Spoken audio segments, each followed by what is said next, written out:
Hello, Andrew. Hello, Jolyn. Hello. Hello. Hello.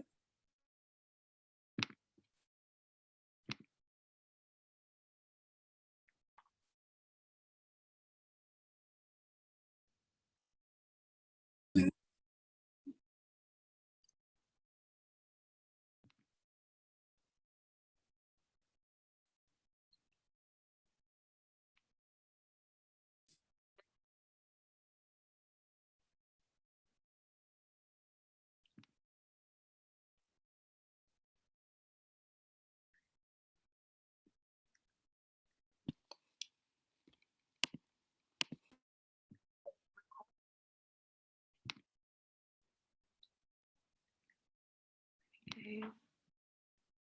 Hello, Samuel. Hello, Leo. Hello, Joey. Hello, Daniel. I think we're waiting for one more person. Let's just check. You guys are very punctual today, which is lovely.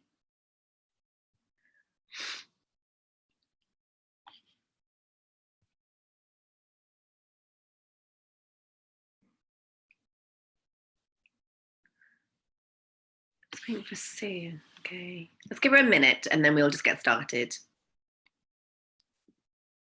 How did everyone find the paper? You guys all managed to read it? Yes? I read it, but I didn't do the questions. Okay, good. That's good. That's fine then. So if you've not done it, then that's it. That's it. Here we go. Yeah, it's okay if you've not done it. I just want to know where we are. Joey, can you put your camera on, please? Hello, Sue. Okay, so Sue, if you managed to do the paper, yes or no? Either's fine. I did the paper. You what, sorry? I did the paper. Great. It's all right if you haven't, guys, but I just want to check so I know where we are. So Leo and Joey, can we, oh, there you go. Leo, can see you now. Joey, can you put your camera on, please?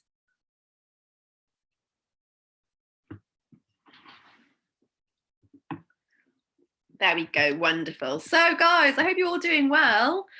Usual rules apply when it comes to answering and participating in things. So it is, I'm going to share my screen, but I can't always see all of you. So if you've got your hand up and I'm not saying anything, it's just because I can't see you. So do the raise hand emoji instead, because I get sent a notification through. That's absolutely right, Andrew. So I can see that straight away and I get told rather than just like yeah, thank you, Jalen. Does everyone want to try it? Sue, Joey? Good, fantastic. Everyone hands down. Good. So I get sent notifications, so I know. But if I still, for whatever reason, not seeing you, that's okay. Just shout out because we're not in class, so it's all right. And I'd much rather you shout out when we discuss something than you stay silent, because there's no point walking away still being confused by something. And I guarantee you, I learned this when I was learning to be a teacher. If I'm explaining something to you, guaranteed one person in the whole group won't understand, and that's no one's fault. It's just that my way of teaching you isn't how you learn, and that's okay. So just let me know and I'll teach you a different way. Leo, you got a question? No, it's just that I forgot to put my hand out. Oh no, that's okay, don't worry. So guys, how did you find the paper? Did you like it or not? Yeah, you really liked it. Good, so let's just get started then, shall we? So guys, don't forget as well, like, put yourselves on mute. Unmute when you want to say something. And then don't forget to put yourself back on mute again. So let's get started. So again, you read it once for understanding, then for enjoyment, then you read the questions, and then you read it again. But let's just start off then. So, oh my goodness, he's got all the way down to the bottom. Wonderful. So let's read a paragraph each. Sue, would you like to start me off, please? Michelle Steiner's extract. Sorry, in this extract, yes. In this extract from Mark Twain's The Adventures of Tom Sawyer, 1876, Tom and adventurous and daring boy and his friend Becky are on a school trip viewing an underground cave network when they become separated from the rest of the party. Good. Pass it on. Choose someone to go next. Joey? Okay, Joey, off you go. Next one. Now to return to Tom and Becky in the picnic. They tripped along the murky aisles with the rest of the company, visiting the familiar wonders of the cave, wonders endowed with rather over-descriptive names such as the drawing room, the cathedral, Aladdin's palace, and so on. Brilliant. Carry on, Leo. Presently, the hide and seek frolicking began. Tom and Becky engaged in it with zeal until the exploration began to grow a little wearisome. They wandered down a sinuous avenue, holding their candles aloft and reading tangled webwork of name estates, post office addresses, and mottos with which the rocky walls have been frescoed in chalk, perhaps or somewhere else into the stonework. Still drifting along and talking, they scarcely noticed that they were now part of the cave whose walls were not frescoed. They scored their names into the rock under overhanging shelf, a jagged piece of stone moved on. Excellent. Karen reading, please, Daniel. Presently, they came to a place where a little stream of water trickling over a ledge and carrying a limestone sediment with it had, in the slow dragging ages, formed a laced and ruffled Niagara in gleaming and imperishable stone. Tom squeezed his small body behind it in order to illuminate it for Becky's gratification. But Tom found that it curtained a sort of steep natural stairway which was enclosed between two narrow walls, and at once the ambition to be discovered seized him. Excellent. Andrew, carry on. Becky responded to his call, and they made a wax mark for future guidance and started upon their quest. They wound their way that far down into the secret depths of the cave, made another mark, and branched off in search of novelties to tell the upper world about. Excellent. Jalin. In one place, they found a spacious cavern from whose ceiling depended on a multitude of shining stalactites of the length and circumference of a man's leg. They walked all about it, wondering and admiring, and presently left it by one of the numerous passages that opened into it. This shortly brought them to a bewitching spring whose basin was encrusted with a frostwork of glittering crystals. It was in the midst of a cavern whose walls had been formed by the joining of great stalactites and stalagmites together, the result of the ceaseless water drip of the centuries. Excellent. Samuel will carry on. Under the roof, vast knots of bats had packed themselves together, thousands in a bunch.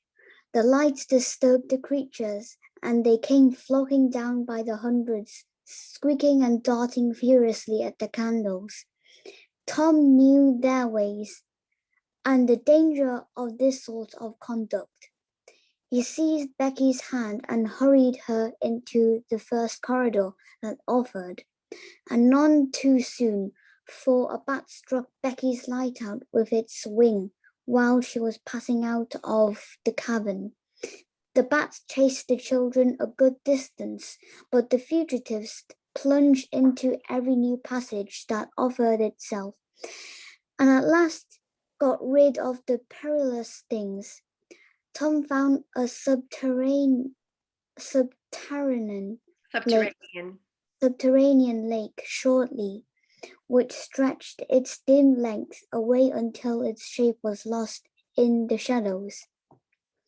He wanted to explore its borders, but concluded that it would be best to sit down and rest a while first. Now, for the first time, the deep stillness of the palace laid a clammy hand upon the spirits of children. Becky said, Thank you, Andrew.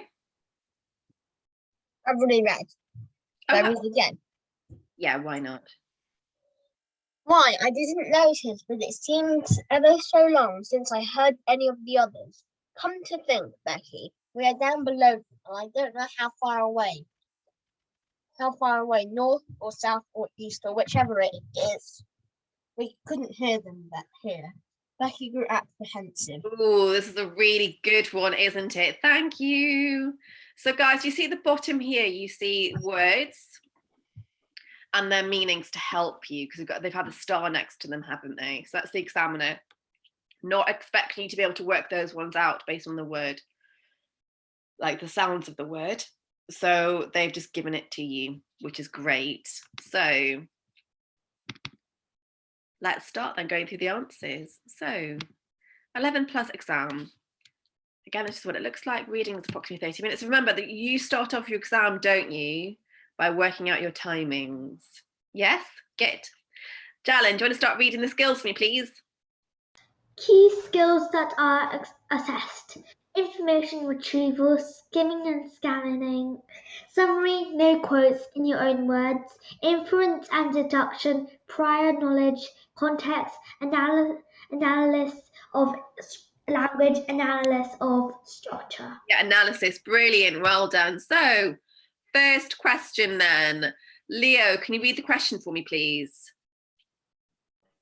Considering the passage as a whole, why do you think certain areas of the cave have been given the names such as the drawing room, the cathedral, and Aladdin's palace?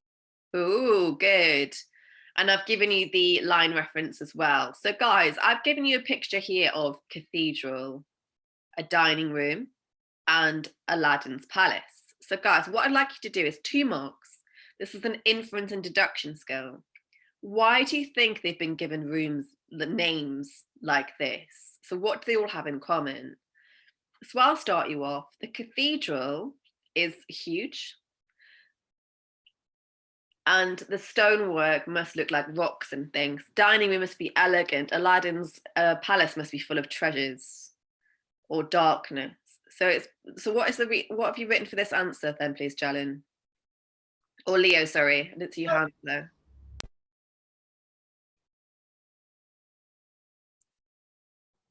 Yes,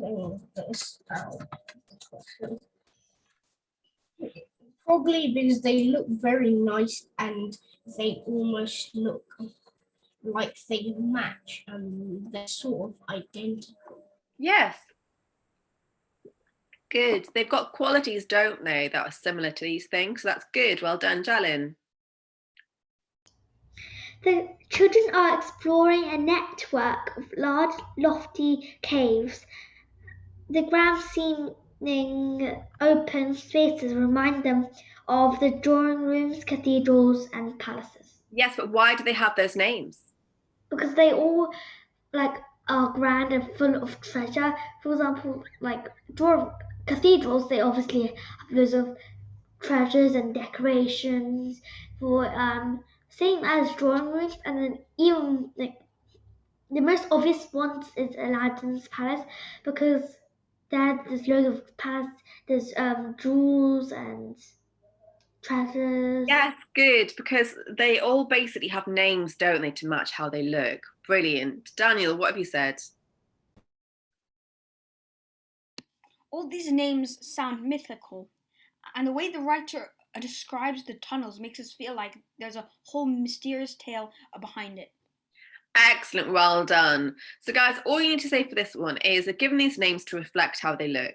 The fact that they're colossal or elegant or dark, yes? Jalen?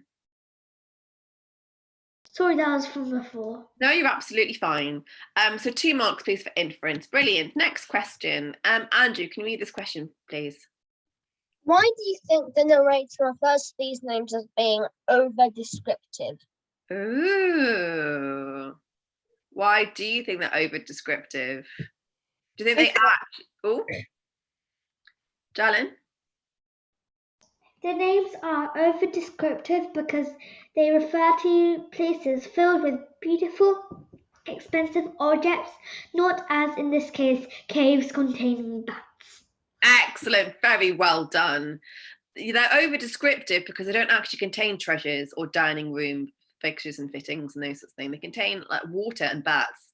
So they may be big, but that's literally all that they got in common. Daniel? Daniel first, then Leo. Thank you, I can see. Daniel? I think the narrator means the names are exaggerated and don't have to be so magical. Excellent, well done, because in reality, they're not quite like that, are they? Good. Leo, what have you said? Because it is actually very nice, these caves, because I've been to quite a few, and from what I can say is there aren't, in the world, there isn't enough descriptive words to actually describe just one cave that looks like that, because I've seen some before and they look very nice inside. Good, thank you. Yes, so guys, just inference and deduction to do with the article is what you need, and that's fantastic. Brilliant. So guys, give yourself 2 marks. You got that right. If you didn't, that's fine. You just need inference and deduction skills. So look at the comparisons here. Yes. Do you see the difference between the 2 of them? I think you guys are liking the pictures this week. So that's Aladdin's cave, and in reality, that could be an example of what it actually looks like. So it's really overly descriptive, isn't it? Andrew, you got a question? Back in the picture, it would only look like that if the caves were ridden of the bats, and then dump in a few piles of gold. Then it would look like Aladdin's palace. Yes. Lee, you got your hand up as well. That was just from... No, that's fine. That's just from before, not to worry. Samuel, the next question, please. In the second paragraph, we are told that Tom and Becky wander off from the others. How does the writer communicate their separation from the rest of the party? Excellent, well done. Sue, can you read the extract for me, paragraph 2? Quickly get my jumper. There we go. Presently, the hide-and-seek frolicking began, and Tom and Becky engaged in it with zeal until their exertion began to grow a little wearisome. Then they wandered down a sinuous avenue, holding their candles aloft and reading the tangled webwork of names, dates, post office, addresses, and mottos with which the rocky walls had been frescoed, in chalk perhaps, or elsewhere scratched into stonework. Still drifting along and talking, they scarcely noticed that they were now in a part of a cave whose walls were not frescoed. They scored their own names in the rock under a overhanging shelf with a jagged piece of stone and moved on. Brilliant, thank you. So guys, how does the writer communicate their separation from the rest of the party? Daniel? He used the word wandered, which makes us feel like they're lost, and he precised that the walls were not frescoes and that the children didn't notice. Excellent, very well done. So you got the verb wandered, and you got the nouns and the frescoes, the fact that they're not there. So the walls aren't as sophisticated, which means they've wandered probably a bit too far.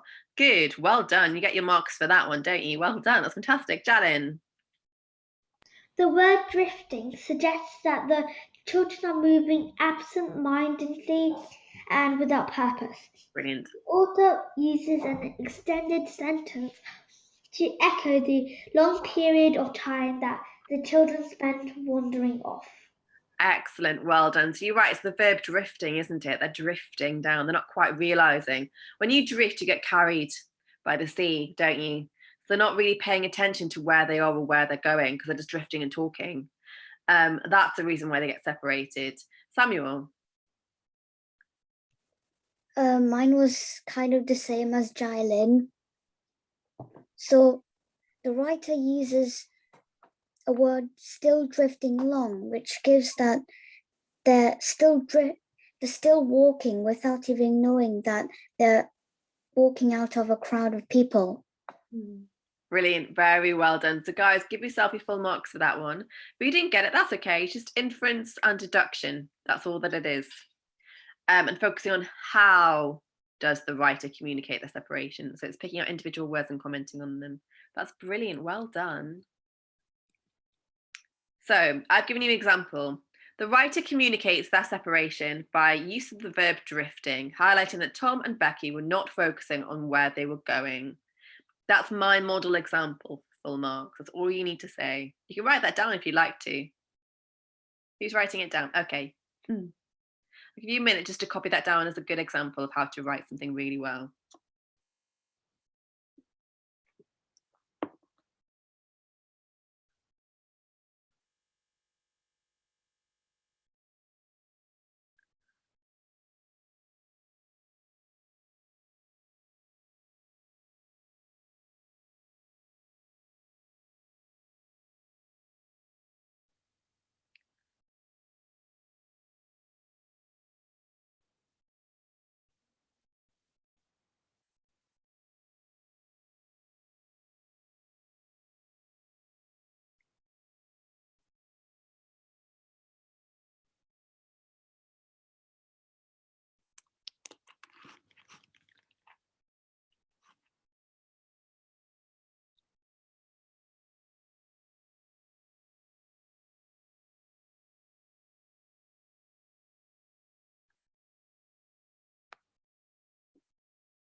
Brilliant. So moving on then. So question 4.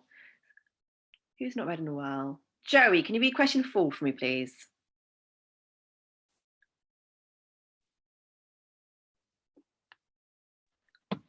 Looking again at the description of the caves in the 3rd and 5th paragraphs, what do you think? What do you find interesting about the language and sentence structures in these passages? Excellent, thank you. So Andrew, can you please read the first paragraph for me? Presently, they came to a place where a little stream of water, trickling over a ledge and carrying limestone sediment with it, had in the slow dragging ages formed the laced and ruffled Niagara. In gleaming imperishable stone, Tom squeezed his small body behind it in order to illuminate it for Becky's gratification. But Tom found out it curtained a sort of steep natural stairway which was enclosed between narrow walls, and at once the ambition to be a discoverer seized him. Excellent. Samuel, can you read the next one, please? In one place they found a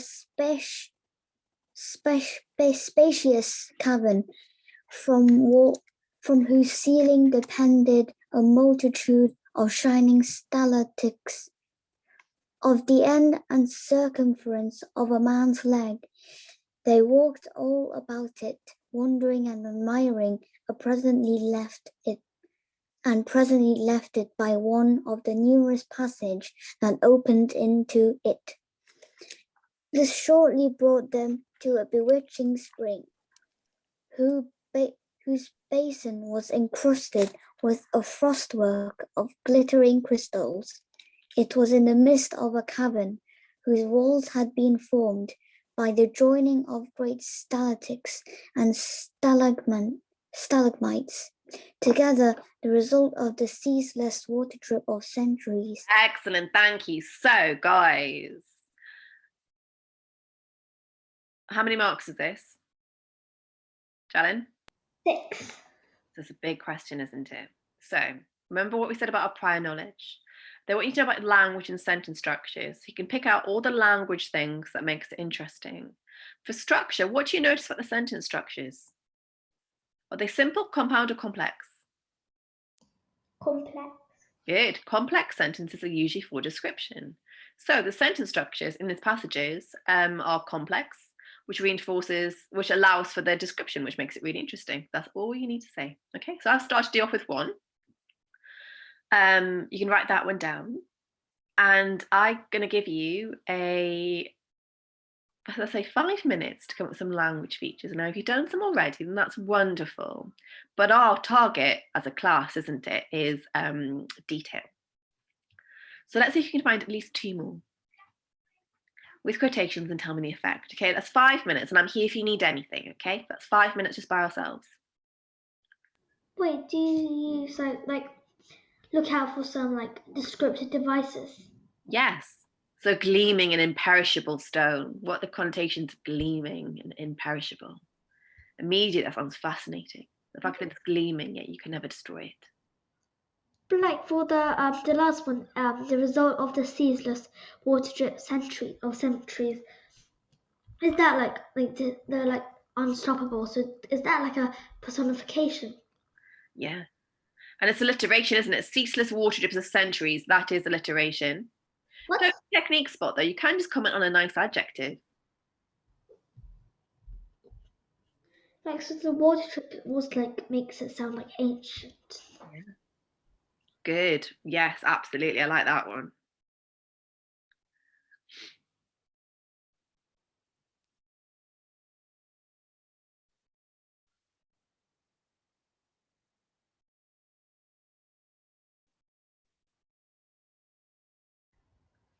So I say like when it says like glitter and crystals, like it's like they have entered like a magical world. Yeah, I like that. Glittering as well. Glittering crystals. So the stone's quite wealthy, isn't it? The wealth to it.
Oh dear. what's happening. I know. I think it's, hang on a moment. I naturally, with an update on my laptop, what's going on? It just booted me off. Hang on a moment. I'm going to stop sharing for a moment. There we go. I'm going to start sharing again. It just does it sometimes because all laptops need updates sometimes, don't they? There we go. Can everyone see that again now? But we had an update 2 weeks ago already. Yes, I know. My word. Well remembered. Thank you, Jalin. Good. So you've got 1 minute left, everybody.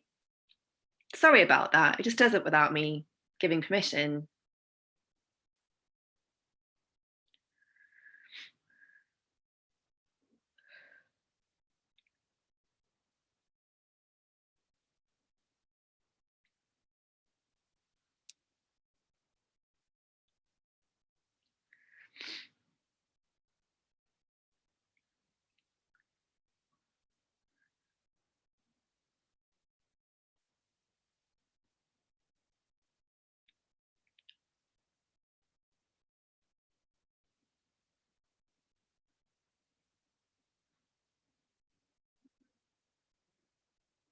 Okay, so who would like to start us off?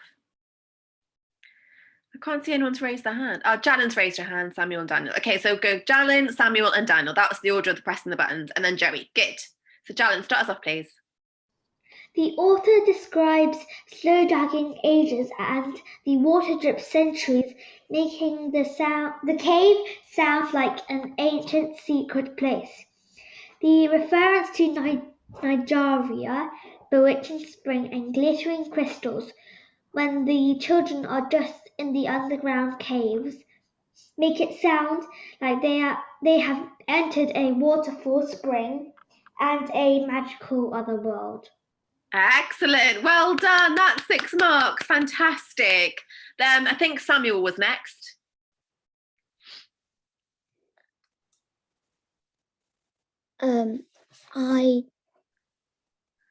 It described the ceiling was size of a man's leg.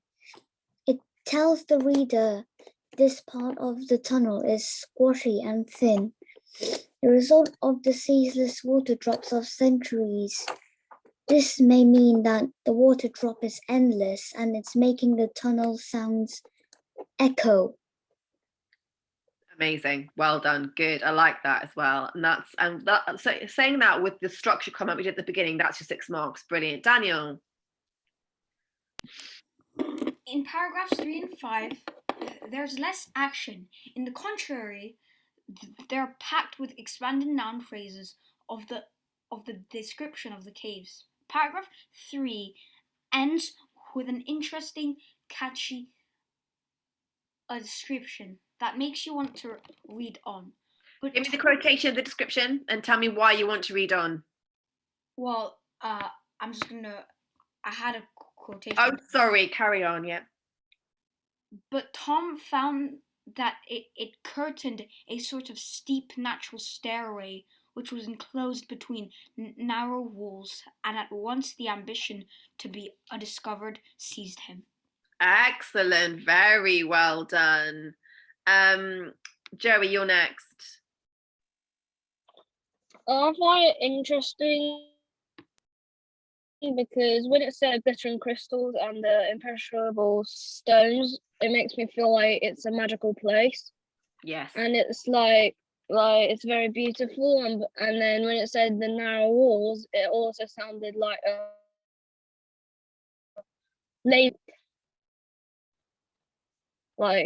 subterranean labyrinth. Yes, good. It sounds like and also narrow walls and things. It feels like a bit of a secret, doesn't it? This is a hidden place that no one's really been to before in a long time, if at all. So it gives a sense of magic, of mystery, of wealth, of nature, like natural wealth, like crystals in the walls, and you got a sense, don't you, that this is a secret, mysterious, mythical place that no one's ever seen or heard from before. And also what's interesting as well is the fact that they're lost. So no one's been here in a long time. Guys, that was wonderful. All of you who read out something, you got 6 marks. That's fantastic. The others, oh, Andrew, you got your hand up. Do you want to share yours as well? I just need to check one. Okay, Also, good. I just need to check a literacy device. Is glistening, is gleaming an imperishable stone an oxymoron? Because you wouldn't expect to find a stone that's shiny. No, it's not an oxymoron in the sense of an oxymoron is two things that coexist side by side. So happily miserable is an oxymoron. You can't be happy and miserable at the same time. So gleaming and imperishable, they're not opposites. It's gleaming, pretty, and you can't destroy it. So that's like almost like a diamond. A diamond is gleaming and that's imperishable, isn't it? Sorry, I think someone's just trying to get in. No, oh well. So yes, it's like a diamond. So there's a sense of wealth there, isn't there? Oops. So it's not an oxymoron, but you've picked two things that are really good for you to comment on. Very well done. Does that help? Good. Anyone else? Wonderful. So give yourself 6 marks if you read out, because you did brilliantly. If you didn't get that correct, it's all about your analysis of language and analysis of structure, but we can do that in more detail. So good. Right.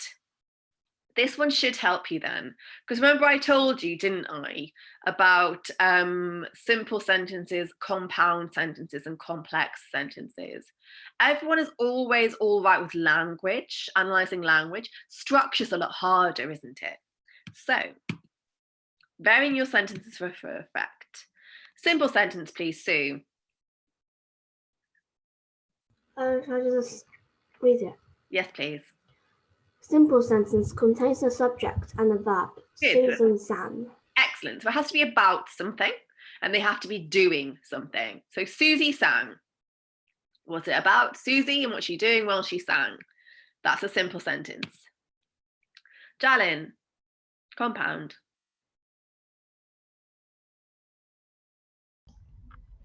Compound sentence contains two simple sentences and a connective. Susie sang although she was nervous. Good. So compound sentence is two simple sentences. The first simple sentence is Susie sang. The second simple sentence is she was nervous.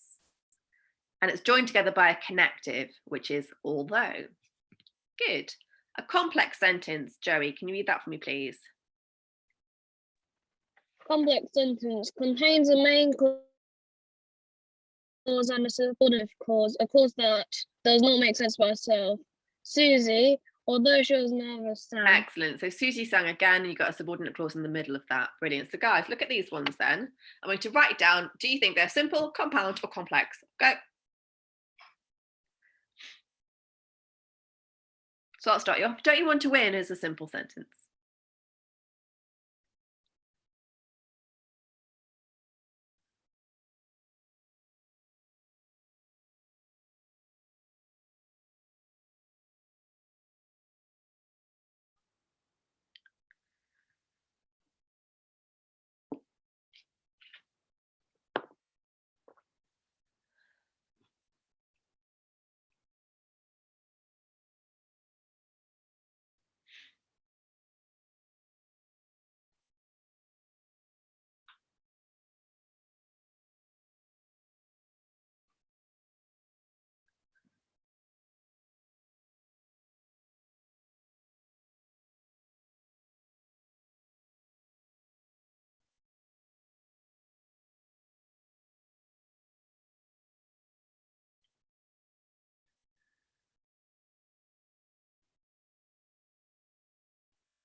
Okay, I'm going to give you a few more minutes now. What I'd like you to do is I'd like you to create your own simple sentence, compound sentence, and complex sentence. Think of as many different ones as you can. And I'm going to call us back in 3 minutes. Okay, you can turn your cameras off. Off we go.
Okay, and cameras back on, please.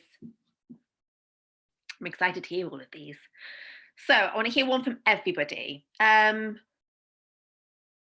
are you back? Right, Samuel, give me your example, please, of a simple, compound, and complex sentence. The thunder jolt. This is my compound sentence. The thunder jolted, although it stopped. This is my complex sentence. The thunder jolted, which struck some trees down.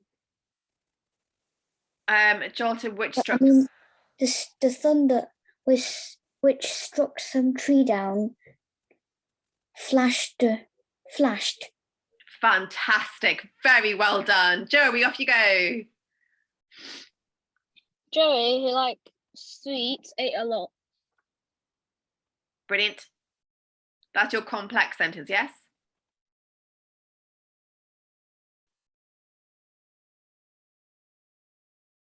Yes. Good, well done. Sue, what about your 3 sentences? I did Rosie helped me, which is the simple. Complex, Rosie helped me because I gave her a gift. Complex, Rosie, my kind classmate, helped me. Oh, brilliant. Well done. So let's go through those the sentences on here. Don't you want to win? Who knows that one? Sue. It's simple. Excellent. Well done. 2, I'm desperate for a holiday because I'm very tired. Joey, very quick on this. I'll take that one.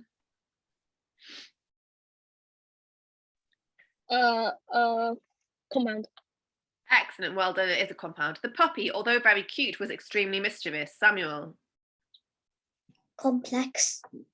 Yes, well done. And really sweet as well. The breakfast, full of delicious food, was very unhealthy. Jalen?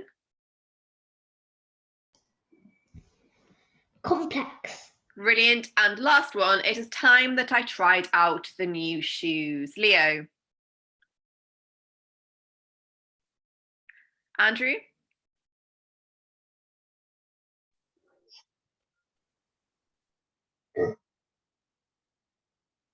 Joey?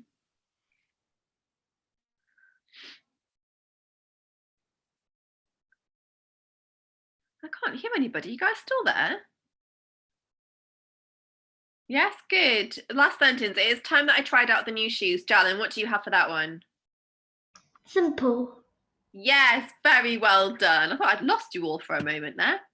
So when it comes to the question we just done, there were 3 and 4, the third and 5th paragraph. Remember, complex sentences are very useful for long, detailed descriptions. Simple sentences are very useful for making a statement or making an impact. Single words or phrases or partial sentences have a profound effect in drawing the reader's attention to a single concept. So guys, what do we notice a lot here? Are they complex, compound, simple, or partial sentences? Samuel? Complex. Excellent. For long, detailed descriptions. So that is what I'd like you guys to add to your answer for question 4 if you haven't already. So you'd say the writers used complex sentences to truly explain the caves in a lot of detail. Okay, can you write that down, please? Could you please say that again? Yes, the writers used complex sentences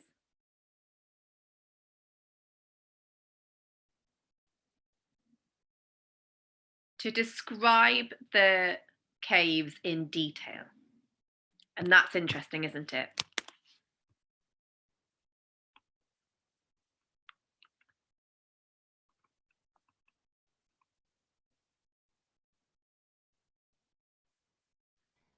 What in detail?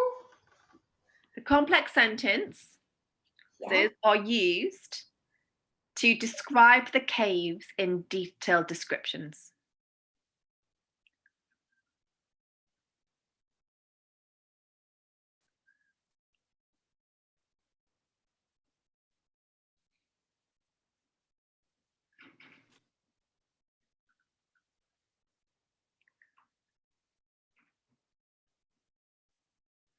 Brilliant, guys. Moving on then to 5. Well done, everybody. We're tackling some difficult stuff today. You guys are doing really well. So moving on then to question 5. Who would like to read 5 for me? Andrew, off you go. Question 5. In the description of the bats at the start of the 6th paragraph, what aspects of the creature's character and the behaviour does the writer try to capture? Oh, good question. Daniel, can you read the extract for me, please? Under the roof, vast knots of bats and packed themselves together, thousands in the bunch. The lights disturbed the creatures, and they came flocking down by the hundreds, squeaking and darting furiously at the candles. Tom knew their ways and the danger of this sort of conduct. Excellent. Stop you there. Thank you, because it is just the beginning, isn't it, of the... Oops. I'm just going to let someone in. There you go. I think Leo lost his way. He's joining. Brilliant. So it's just the beginning of the extract, it says, which is exactly what we want. Hang on, this thing needs to go away. Come on. There we go. So it's just the beginning. So what is the behaviour the writer trying to capture? They're like a gang, aren't they? Thousands in a bunch. They like to disturb the creatures. Samuel, what have you said? The bats are quite furious to people, and they aren't normal bats. They're quite deadly bats. They were disturbed by the bright light, which they don't like. Excellent, which means they're irritable. Fantastic. That's 2 marks. Jalin, what have you said?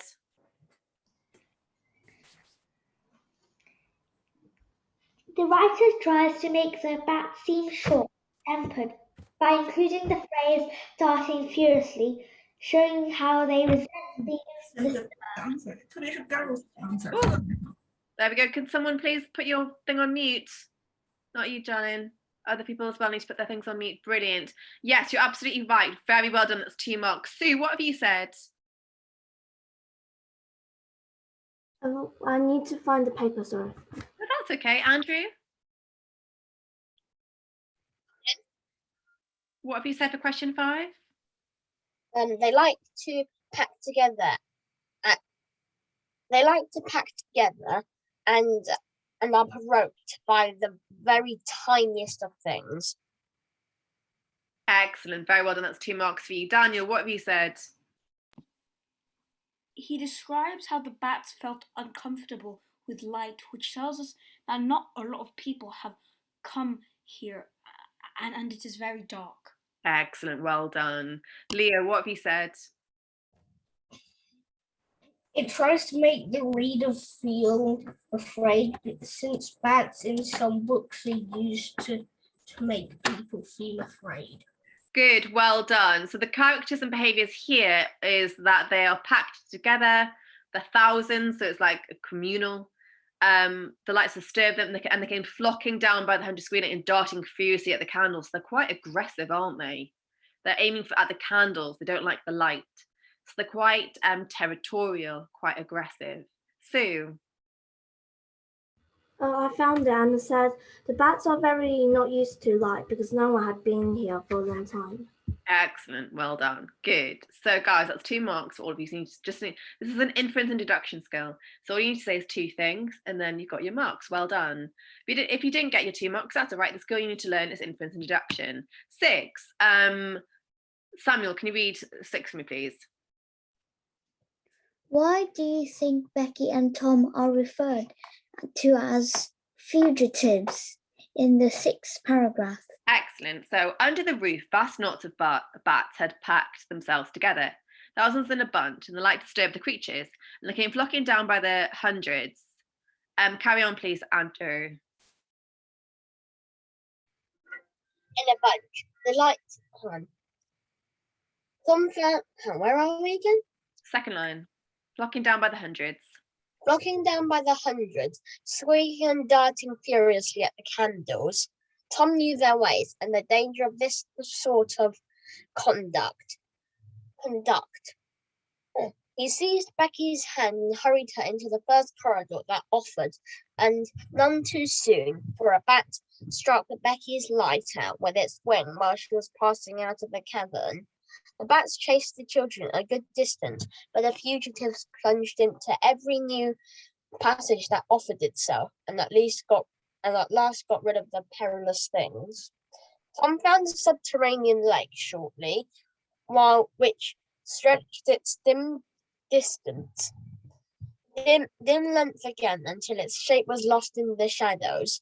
He wanted to explore its borders, but concluded that it would be best to sit down and rest for a while first. Now for the first time, the deep stillness of the place lay a clammy hand upon the spirits of the children. Excellent, well done. Thank you. Just stop there because that's the last sentence. So, guys, why are they being referred to as fugitives? What are they doing? What do fugitives do? Sue? Fugitives are basically people or someone who are trying to avoid or escape from someone or something. Yes, good. So why are they being referred to as fugitives? Shall I read out my answer? Yes, please. I said that they're escaping from the bats, which makes them seem like people who are avoiding to be caught. Excellent. Yes. So they're fugitives because they're on the run from danger, which is the bats, and they're trying to they're running away down various things just to try and escape them in the dark, just like fugitives do. Samuel, what have you said? They're acting quite sheepish because the bats knocked out the light. They got quite apprehensive, so they started to trot around darkness. Great, well done. Andrew? The boys are referred to fugitives as they're running away from the enemy / bats. Good, well done. And Jalen, what have you said? They are referred as fugitives because they slowly drifted away from their group and are on the move with nowhere safe to be. Excellent, very, very well done, guys. So that's 2 marks, you got that correct. If not, don't worry, it's just your inference and deduction skills that you need to work on, okay? Well done. So I said the words like danger, struck, every new passage and perilous things. These are things that you can select as to why they are being referred to as fugitives. Yeah, some good words there for you to choose. So guys, you want to write those down, please, as part of your answer as well. So be really specific.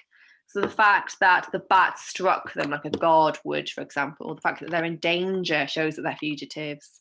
Every new passage reinforces how they're darting between each thing, just like fugitives do when they're on the run. Perilous things emphasizes the danger that they are in.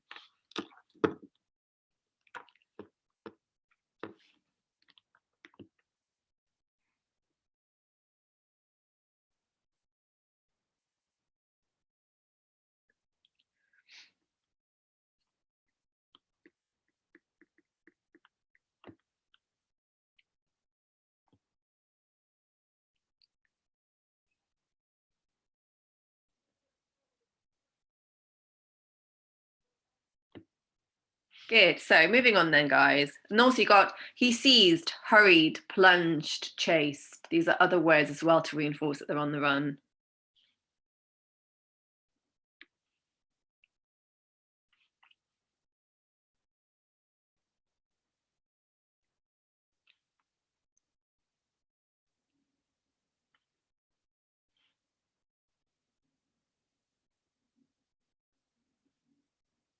Okay, good. Now, how many questions do we have left?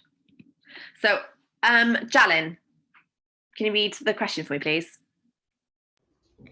At the end of the passage, we are told that the deep stillness of the place laid a clammy hand upon the spirits of the children. What are the implications of this phrase, and what do you find interesting about the writer's use of language? Good, right, guys. So what technique is this? Leo? Oh, Andrew, sorry. What technique is this? Similes, metaphors, personification, alliteration. What technique is this? Personification. Excellent, well done. So guys, let's have a look here. On the left-hand side, we say, my computer hates me. Your computer doesn't hate you. Computers don't have feelings.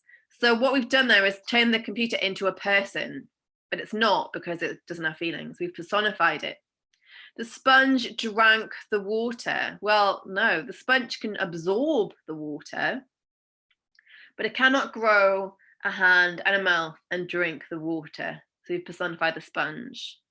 The wind whistled throughout the day. Well, the wind can move or be moved and create a noise, but it can't grow a mouth and whistle. And the leaves danced across the grass. Well, the leaves can move or be blown across the grass. They can't get arms and legs and start dancing across the grass. Yeah, they just can't do it. Yeah. So when it says, the deep stillness of the place laid a clammy hand upon the spirits of the children, it hasn't got a hand.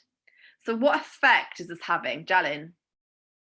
Can I read out my answer? Yeah, of course you can. The use of personification emphasizes the children's emotions as they were lost. Stillness captures the moment when the children realize this and the impact of that. Clammy echoes the sweat forming on the fearful children as well as creating an eerie atmosphere. Excellent. Very, very well done. Who else has got a good answer?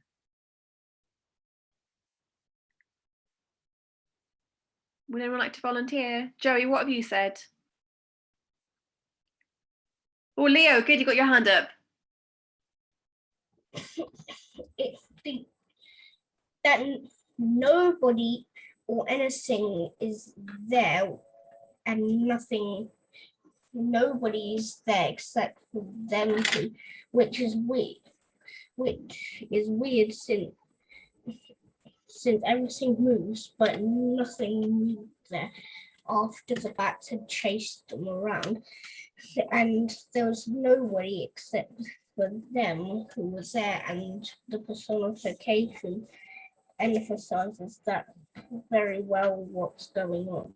Excellent, very well done. So guys, what I said was that the clammy hand reinforces the actual effect that's having on the spirits of the children.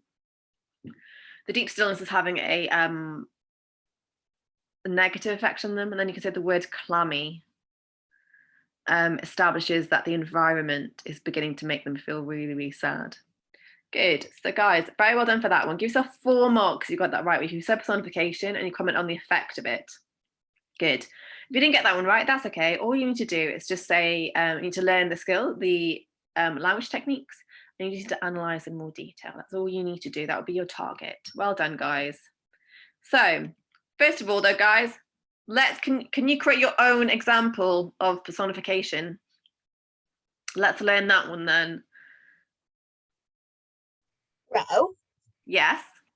if you say your computer hates you, doesn't that mean the computer's just not working today? Yes, but then what's actually happening is the computer's just got a technical glitch. It doesn't actually hate you, though. It can't have emotions, so it can't hate you. Does that make sense? Yeah, it can stop working, it can be broken, it can have an electricity surge and not work. It can have software that needs updating. It can have a broken monitor. All these practical, technical, logistical things. But it cannot grow a brain or a heart, and it cannot have emotions, and therefore it cannot hate you. Okay, guys, you've got 2 minutes to create your own example of personification. This one's really hard. Think of an object and think of how you can make it sound more human. You got 2 minutes. Sue, you got a question? Are we going to create one or more? As many as you can. Okay.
Okay, I'm really excited. I can't wait anymore. Who would like to share what they've created? Samuel, off you go. The sun barbecued the earth. Yes, well done. It can't actively get a chef's hat, can it? And start maliciously barbecuing the planet. Fantastic. Leo. The bird walked through the air. The what, sorry? The bird walked through the air. Yes, that would be great, but a bird is a living thing. So what could also walk through the air? Maybe a leaf? What object can walk through the air? Clouds. Yeah, brilliant. That's fantastic. Well done. That's great. Andrew. The picture smiled at the boy. Wonderful. Joey. Guys, don't forget to put your hands down when you said yours. Oh, the leaves parachuted down to the earth. Fantastic. Sue. The alarm clock ran out of energy. Brilliant. Jalin.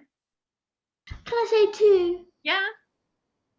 The wind howled and the clouds lamented for the loss of the sun, and also the leaves whispered a goodbye as they landed onto the rocky floor, and the trees danced across the side of the road, and the cake was culminating. Very well done. That's good. I'm glad you like this. Daniel. The stars talked to me. Oh, I like that. Samuel. The tulips nodded their head. Yes, good. Well done. Andrew. The lamppost flickered sadly. Fantastic. Well done. You guys have really got into this. So we've got, haven't we? The deep stillness of the place laid a clammy hand upon the spirits of the children. We've got personification, created our own. Now let's look at the connotations of all these words, and I think it'll help you develop your answers in more detail, because our target isn't its detail. So guys, laid, stillness, deep, clammy, children, spirits. I'd like to write down the connotations of each of those words. So laid, you think possessive, you think touching you think boundaries, don't you? Children, you think innocent, you think lovable, you think you should protect them. Yeah. So guys, I'm going to give you 2 minutes to come up with as many different connotations you can of every individual word. Okay, let's work on our detail. Off you go. Darling, you got a question? Oh, hand down. Good.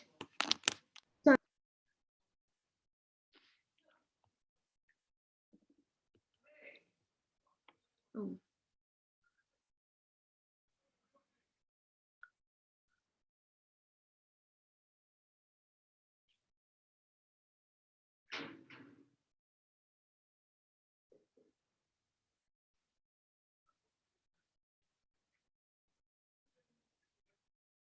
I'm not sure for for spirits. Spirits, you think of feelings, don't you? You think of positivity. Negativity. Or negativity. Because normally spirits are bad. I think spirits this time is kind of like the mood. Okay. So climb your hand upon the mood of the children, like the feelings of the children, the souls of the children.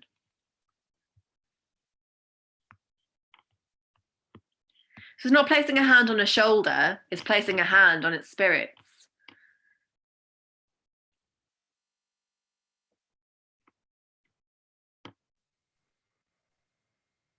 I can't think of anything for deep.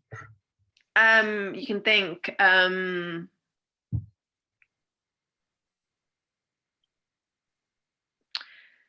significant, you can think penetrating, can't you? You can think it goes through something quite well.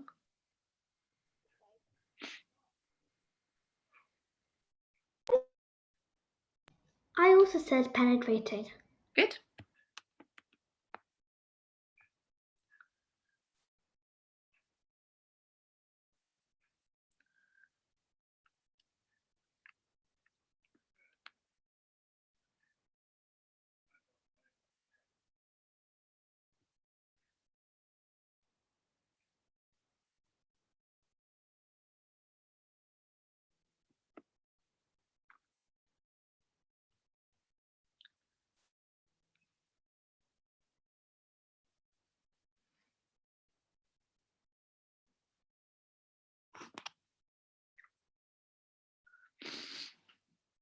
Okay, 1 minute left.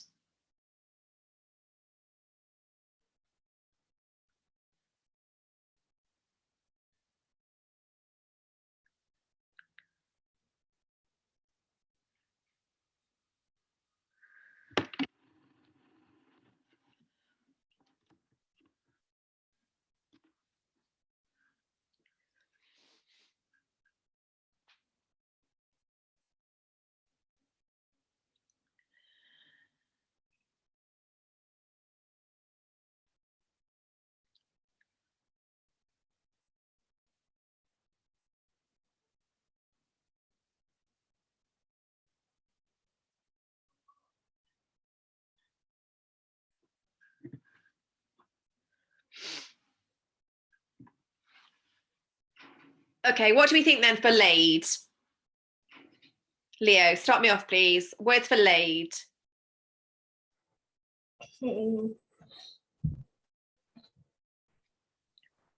That's okay. Samuel, what have you said?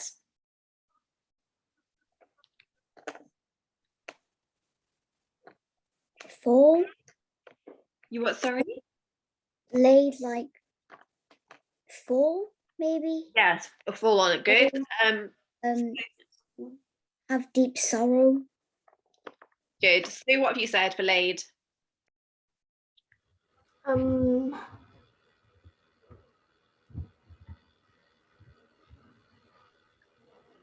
I think placed. I think possessive. Yes, good. What about stillness? Anybody? I can't see any hands going. Leo? Quietness. Good. Andrew? Tranquil. Good. Deep.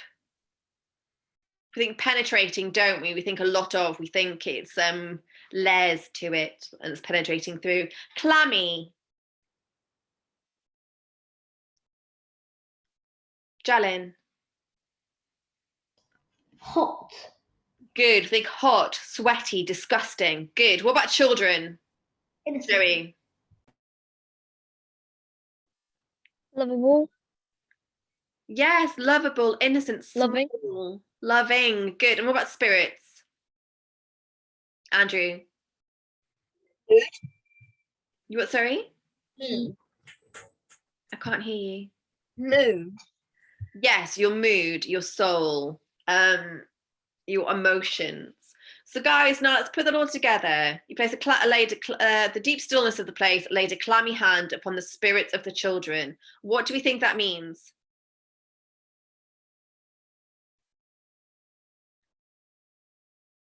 We've covered this, guys, but I know you know it. Daniel, what do you think?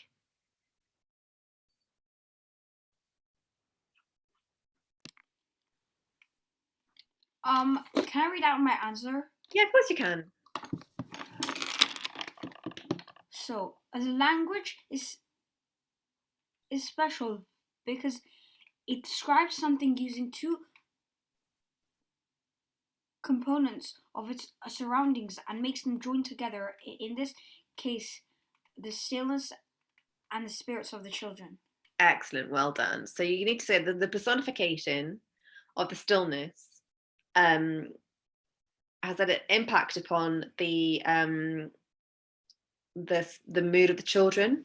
The personification of clammy reinforces that it's having a negative effect on it because it's quite intrusive, it's quite possessive, and it makes the reader feel like the children need protecting because children are quite innocent, aren't they? Yeah, anything like that, guys, is more than enough for a really, really good answer.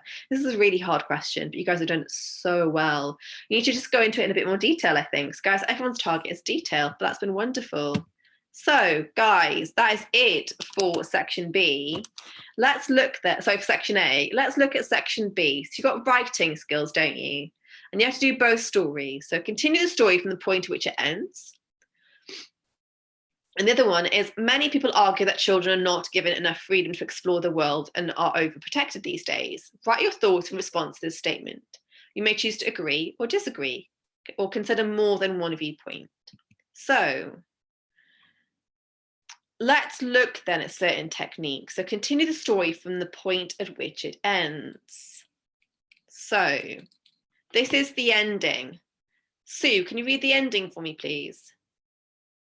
Okay. Why I didn't notice, but it seems ever so long since I heard any of the others. Come to think, Becky, we're down below them, and I don't know how far, north or south or east, or whichever it is, we couldn't hear them here. Becky grew apprehensive. Excellent. Very well done. So guys, the examiner is not interested in what you come up with. They're interested in how you write it. So they are lost. This is a story about how they're lost and how they're going to get found. You need to have a range of sentence structures for effect. You need to have a range of punctuation. So we've looked at sentence structures, haven't we? And you know the punctuation. I know you do. Then you've got things like personification, similes, metaphors, alliteration, repetition, rhetorical questions, all those things you can put in to show off to the examiner as well. Then you can have interesting sentence starters. Instead of saying, I was scared, you can say, terrified, comma, Becky started to cry. Yes, much more interesting than I was scared. Exactly, darling. Connective and ambitious vocabulary. So, this is the cave. They're lost. I want you guys now to take like a short bit of writing and make it as interesting as you can with the success criteria. So a range of sentence structures, please. Put in an exclamation mark, ask questions, maybe you can have some speech punctuation as well. Yes? I'm going to give you now 5 minutes just to create something now, just as us, to see if you can play with your sentence structures for effect and your range of punctuation and all those things as well. Okay, you've got 5 minutes before we listen to them. Let's see how much of the success criteria you can put in. You've got 5 minutes, off you go.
Does the writing have to be carried on, or just anything which includes the site? I think it says continue the story from the point at which it ends.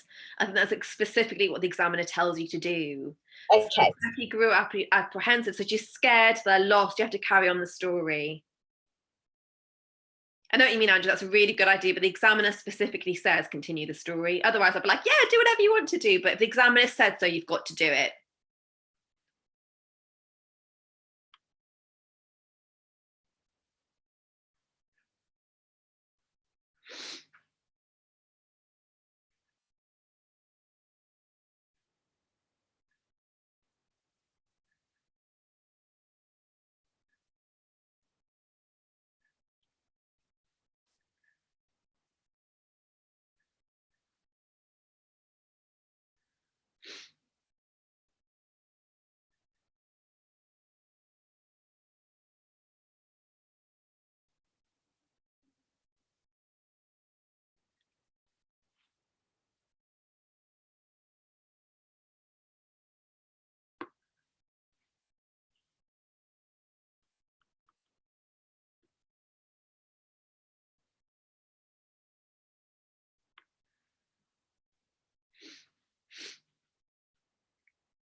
I can't really think of any personification.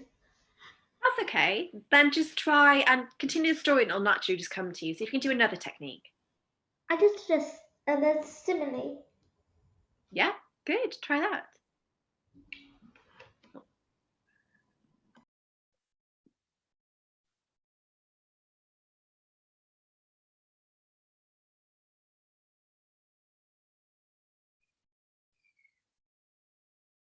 Is Becky a he or a she? You what, sorry? Is Becky a he or a she? She.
I've nearly done a paragraph.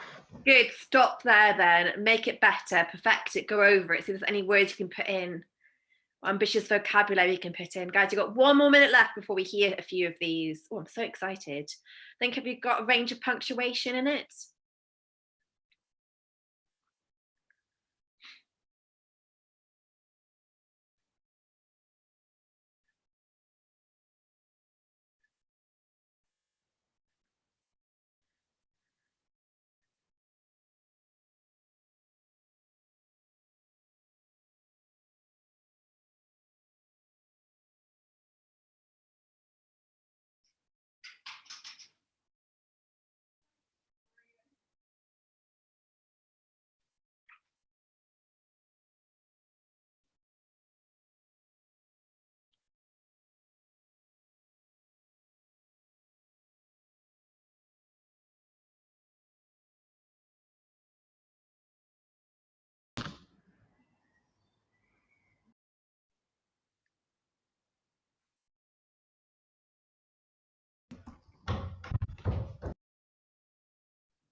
Okay, let's listen to some examples. Who'd like to volunteer?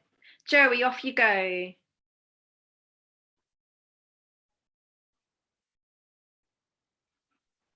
And guys, as you listen, I'd like you, okay, let's do Andrew. Don't worry, Andrew, you can have a go as well. And as we listen, guys, are going to be really helpful, some things that you liked and maybe something you could improve. So Joey, off you go. Becky didn't know what to do. Terrifyingly, the bats came hungrily chasing after them. Where were they going? They were sweating from all the running on it. It felt like they were running a marathon. The bats came running as fast as they could, and they didn't know what to do. Excellent. Well done. Brilliant. Good. You included so much in that. That's fantastic. You've got some exclamation marks in there. I definitely heard a rhetorical question. That's fantastic. Well done. Andrew, you next. Becky grew apprehensive. She had to leave whether she liked it or not, and if she had any chance of seeing her family or friends again. Terrified she might fall, she lightly skipped from one stone to another on the lake. Ah! She screamed as she fell in the water. Even the walls seemed to look at her. As quick as a flash, she climbed back on, and within a few steps, she fell in again. Finally, after this pattern, like after 10 hours later, the pair, soaked and bedraggled, climbed up the last stone and reached the other end. Excellent, very well done. Very detailed, very descriptive. Jalin, off you go. The colour of Becky's jubilant cheeks strained. They had gone white as snow. Becky, come on, there is no use sobbing, persuaded Tom tenderly. Becky looked up and then burst into hysterical tears. They were streaming down her bleached face and onto the cold, jagged stone floor, forming minuscule rivers which ran between mountains of stalagmites. Excellent, very well done. Good, Samuel.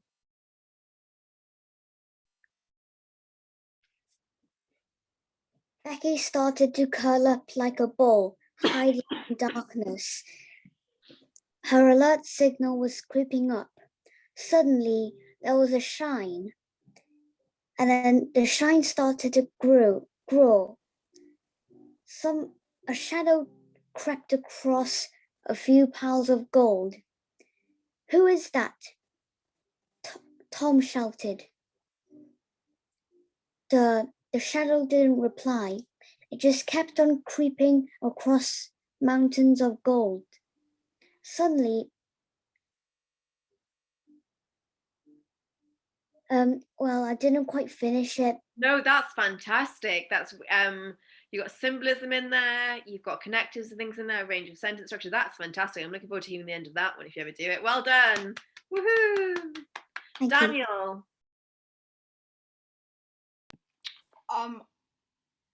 I don't want to read out mine. That's okay, Sue. Well, I'll put you on the spot, so don't worry about it. You know the success criteria, that's okay. Sue, would you like to read yours out? Okay. I'll read that underneath from everyone else, screeched Becky, kicking random rocks beneath her feet. We can just travel back and find ways to go upwards. I think that'll work, calmly whispered Tom. Flap, flap, flap. The bats came crashing into them. They had to walk more further now and make another plan. Becky was being hauled by Tom, and there was a hole in the ground, which caused them to tumble down to a pond. Excellent, well done. The thing I would say is it's not more further, it's either more or further. You can't be more further, but that's brilliant. Well done, everyone. I've really enjoyed listening to those. So, oh, Leo, you're there, you're back. I didn't see you there. I saw an empty chair. Leo, read yours, please. They stood up and continued, searching until they found the entrance of the cave. Becky said, "Should we wait for them?" "No, let's continue," replied Tom. "Come on." "But why?" Becky replied. That's fantastic. Good. Great speeches and very realistic. I have really enjoyed listening to these guys. You're doing so well today. So I'm going to send those out, the PowerPoint and things out to you guys. Don't you worry. I've really enjoyed this. It's a nice little paper, isn't it? And we got through some hard skills today. We did sentence structures for effect, we did linguistic devices. You've all done so well. Thank you very much. Right, I'll see you guys all next week, okay? Thank you. Take care. Bye. Well done. Thank you. Do you know that the paper is actually from my school? Oh, that's good. I didn't know that. That's really good. Right, bye. Take care.